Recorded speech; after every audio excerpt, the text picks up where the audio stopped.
இந்த ஆர்ப்பாட்டம் என்பது மக்கள் அதிகாரத்தினுடைய மாநிலம் தழுவிய நிலையில் இந்த ஆர்ப்பாட்டம் நடக்குதுங்க. இந்த ஆர்ப்பாட்டம் என்பது ஒரே நாடு, ஒரே தேர்தல், ஒரே மதம், ஒரே கடவுள், ஆர்எஸ்எஸ்னுடைய பாஜகவுடைய கார்பரேட் காவி பாசிஸ் என்ற ஒரு ராஜ்ய அவங்களுடைய ராமராஜ்ய கனவை தான் அங்கே உருவாக்குற நிலையாக இருக்குதுங்க.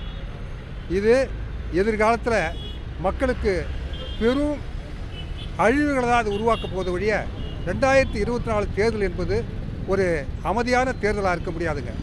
ஒரு திறந்த வெளி சிறையாக தான் இந்த இந்தியா மாறும் வழிய அமைதியாக இருக்கிறது தான் எங்களுடைய அமைப்பு முடிவாக இந்த மாநிலம் முழுக்க இந்த பிரச்சாரத்தை நாங்கள் நடத்தி கொண்டு இருக்கிறோம்.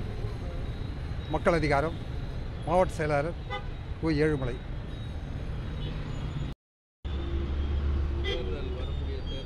தேர்தல் அனைத்து கட்சிகளுக்கும் ஜனநாயக உரிமை இருக்கணுங்க. அப்படி கிடையாது. ஆக பெரும்பான்மையாக இருக்கக்கூடிய காங்கிரஸ் கட்சியே இந்த பிஜேபியை போட்டு மிதிக்கிற நிலை வருதுன்னு சொன்னால் வேறு எந்த எதிர்கட்சிகளும் இருக்கக்கூடாது. அதான் அவங்களுடைய நோக்கம். நாங்களும் ஒரு 40 ஆண்டு காலம் தேர்தலை புறக்கணிச்சிருந்தோம்.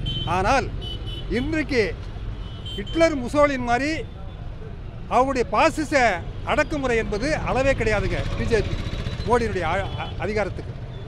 அதற்காக இந்திய கூட்டணியை நாம் ஆதரிப்போம். அவர்கள் எப்படி ஒரு தேர்தல் மூலிமா பாசிசத்தை கொண்டு வரணும்னு நினைக்கிறார்களோ அதே மாதிரி நாங்கள் தேர்தலை ஒரு 40 ஆண்டு காலம் புறக்கணித்தோம். இன்றைக்கு தேர்தலை நாங்கள் ஆதரிக்கிறோம்னு சொன்னால் அது மக்கள் நலனுக்காக. இந்த மற்ற பல கட்சி ஜனநாயகம் இருக்குது பாருங்க, அந்த ஜனநாயகத்தை பாதுகாக்கணும். இது ஒரு கட்சி சர்வாதிகாரமாக இருக்கக்கூடாது தான் எங்களுடைய நோக்கமாக, மக்கள் அதிகாரத்தினுடைய நோக்கமாக நாங்கள் இந்த தேர்தலையும் நாங்கள் இந்திய கூட்டணியை ஆதரிப்புன்ற முழக்கத்தோடு நாங்கள் நிற்கிறோம்.